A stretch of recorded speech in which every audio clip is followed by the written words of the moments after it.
पहले 500-600-700 रुपया हो जाता था, अब आधा पर आ गया है, 200-300 रुपये 200-300 पर आ गया है। इसलिए करके अब आदमी यहाँ नहीं आता है काम करने के लिए। जी। नहीं पहले कम से कम 700-800 हज़ारों आदमी यहाँ पर जम्मू शहर में काम करते थे इसी डोर का बनाने डोर के बनाने। और अब यही 5-7 आदमी रह गए हैं, कमाई नहीं है, क्या करेंगे, यहाँ को भूखे थोड़ी मरना है। जी।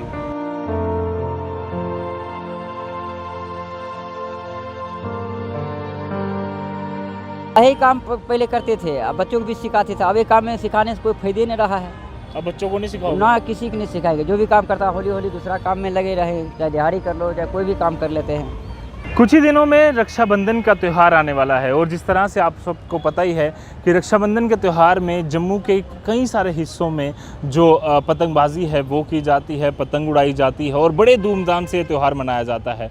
पर पिछले कई सालों से अगर हम बात करें तो एक चीज़ ने काफ़ी नुकसान पहुंचाया है और वो है चाइनीज़ डोर, गट्टू जिसे कहा जाता है, जिसका नुकसान ना सिर्फ आम व्यक्ति को हुआ है जो डोर उड़ाता है, जो पतंग उड़ाता है, और उसकी वजह से हज़ारों नहीं कई सारे ऐसे हमें इंसिडेंट्स मिले हैं जिनमें कई बार उंगलियां कटी, हाथ कटे, गले कटे, कई लोगों की जान चली गई। पर बावजूद उसके वो एक ऐसा ग्रहण हमारे इधर लग चुका है पूरे देश में, जिसकी वजह से इस जो ये गट्टू है इसने कई सारे लोगों की जान ली है और ना सिर्फ आम व्यक्ति की जान ले रहा है, बट इससे जुड़े जो डोर से जुड़े जो काफ़ी ट्रेडिशनली इस चीज़ पर काम कर रहे थे उनके व्यवसाय पर भी इसका खासा असर पड़ा है। आज हम इसी चीज़ पर बातचीत करेंगे, किस तरह से इस बिज़नेस में कमी आई है और पिछले कुछ सालों में गट्टू ने किस तरह से इस जो ट्रेडिशनल एक तरीका था डोर बनाने का या इन लोगों की जो कमाई का साधन था सबसे बड़ा, उसको किस तरह से एक बुरा प्रभाव डाला है।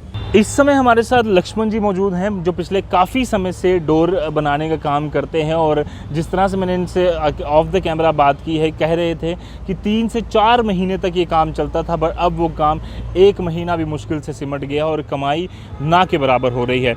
लक्ष्मण जी, कितने सालों से आप ये काम कर रहे हैं और कितना समय हो गया ये डोर लगाते हुए आपको?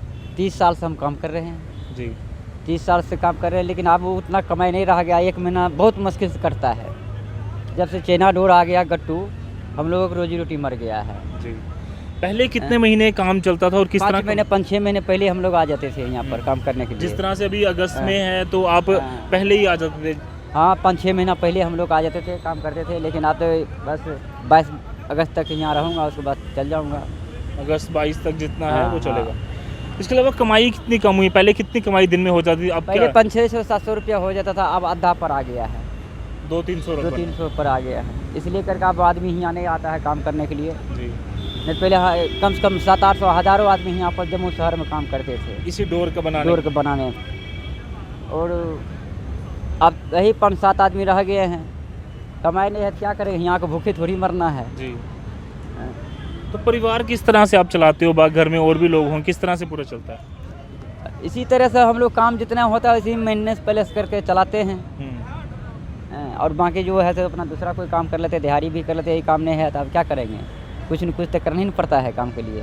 तो 30 साल से ये काम जब आप कर रहे थे तो चाइनीज़ डोर जो आज की डेट में यही 10 साल से आ गया है चाइनीज़ डोर। पहले एकदम धक्का पेल काम करते थे, एकदम दिल खोल के सारे आदमी कमाते थे, 600-700-800 रुपये का दिहाड़ी बच जाता था। अब यही 300-350 रुपये आधा पर आ गया है काम। इसलिए कर हम लोग अभी इसमें मज़ा नहीं रहा। हम लोग भी आए आप नहीं आएंगे यहाँ पर। जी, नहीं क्या करेंगे आप? 10 रोज खातिर क्या काम करने के लिए आएंगे? किराया भरा यहाँ पर लगता है ज़्यादा, 1 से 5,000 रुपये। कैसे कहाँ रहने वाले हो? हम तो बिहार के रहने वाले हैं। जी। तो इसके अलावा जम्मू कश्मीर के अलावा कहीं और भी जाते हो? हाँ, अमृतसर में भी काम करते हैं, जलंधर भी करते हैं। जी।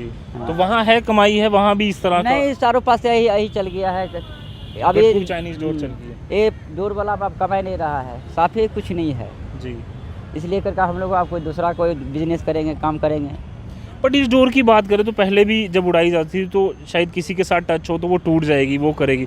बट गट्टू देखते हैं हम, कई सारे लोगों की जान भी ले ली उसने। क्या ऐसा क्या उसमें मिलाया जा रहा है, क्या चीज़ है वो? गट्टू प्लास्टिक उसमें है, उसमें जो है से लोहे के उसमें कुछ इस्तेमाल मशीन द्वारा तैयार किया है। अपना बस शीशा लगाते हैं, शीशा से अपना धागा, अपना मेहनत हम लोगों की ज़्यादा है, बस मेहनत एक पैसा लेते हैं इसलिए करके। मेहनत ज़्यादा है इसमें? हाँ, उसमें मेहनत नहीं है, वो मशीन से तैयार होता है। लोग मानता नहीं है जो हम गट्टू बहुत खतरनाक डोर है। किस तरह से अब क्या आपको लगता है सरकार को करना चाहिए, क्योंकि बैन भी कई बार सरकार लगा चुकी है, पुलिस भी लगा चुकी है, बट अभी तक लोग नहीं मान रहे, क्या वजह समझ रहे हैं आप? अब अगला के जो जिसका माल सप्लाई एक बार मार्केट में घुस गया उसको बंद होने में कुछ तो टाइम लगभे करेगा। हैं। हम लोग तो रोजी रोटी वो जब से शुरू हुआ मर गया तो अब क्या करेंगे, कोई धंधा करेंगे, इसके बाद क्या करेंगे हम लोग, बस यही 15 अगस्त 22 अगस्त तक रहेंगे, उसके बाद घर चल जाएंगे, घर चले चाहे जाएंगे। कोई और शहर चल जाएंगे काम करने के लिए। जी। पहले हम देखते थे जिस तरह से आपके पूर्वजों भी ये काम करते, कोई और काम करता था ये, क्योंकि आप अब सोच रहे होगे कि बच्चों को सिखाया जाए ये काम। यही काम पहले करते थे, अब बच्चों को भी सिखाते थे, अब ये काम में सिखाने से कोई फायदे नहीं रहा है, अब बच्चों को नहीं सिखाओगे? ना किसी को नहीं सिखाएंगे। जो भी काम करता है हौली हौली दूसरा काम में लगे रहे, चाहे दिहाड़ी कर लो चाहे कोई भी काम कर लेते हैं। अब ये काम में कुछ मजे नहीं रहा है, दिहाड़ी क्यों नहीं बनता है, क्या करेंगे हम लोग। ये बच्चों को नहीं सिखाया जाएगा, ना छोड़ दिया जाएगा? छोड़ दे, काम ही अब दिहाड़ी नहीं बनेगा तो क्या अगला सिखाएंगे।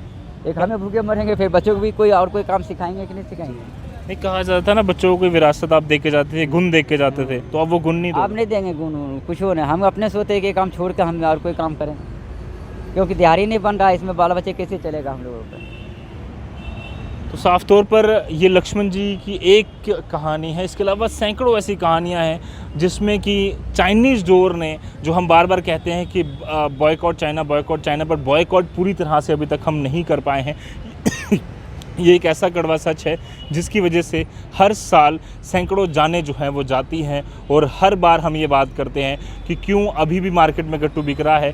ये ना सिर्फ एडमिनिस्ट्रेशन या पुलिस की जिम्मेदारी है, बट साथ ही साथ हम आम जनता की भी जिम्मेदारी है कि अगर हम खरीदेंगे नहीं तो शायद ये मार्केट में आना बंद हो जाएगा। और लक्ष्मण जी जैसे कई सारे लोग जो अपने बच्चों को अब ये जो कला है वो नहीं सिखाना चाहते, शायद एक बार फिर से कोशिश करेंगे कि उनको सिखाया जाए, ताकि उनकी कमाई भी हो। जिस तरह से उनका घर परिवार पहले अच्छे से चलता था, बट आज जो हालात ऐसे हैं कि अब 2 वक्त की रोटी कमाने के लिए इनको टेंशन हो जाती है कि किस तरह से इनका घर बार चलेगा, और ये व्यवसाय ऐसी तेज़ी से जो है वो ख़त्म हो रहा है। इनको इतनी परेशानी है कि सरकार इनके लिए ये सोचे या आम जनता सोचे, कहीं ना कहीं गट्टू को रिप्लेस करने के लिए इस बार हम ज़रूर कोशिश करेंगे कि बॉयकॉट गट्टू, बॉयकॉट चाइनीज़ डोर का नारा जो है आप सब दें, और ना सिर्फ उसका नारा दें पर उसको इम्प्लीमेंट भी करें, वो ना खरीदें, इन लोगों से अगर खरीदें तो इनको भी एक व्यवसाय मिलेगा, और साथ ही साथ जो एक गट्टू मेनेस एक तरीके का बन चुका है जिसकी वजह से हज़ारों जान जाती हैं, वो भी हम किसी तरह से हर साल बचा पाएंगे। कैमरा पर्सन कमल सिंह के साथ विजय फॉर आदा न्यूज़ 9 एक्सप्रेस जम्मू।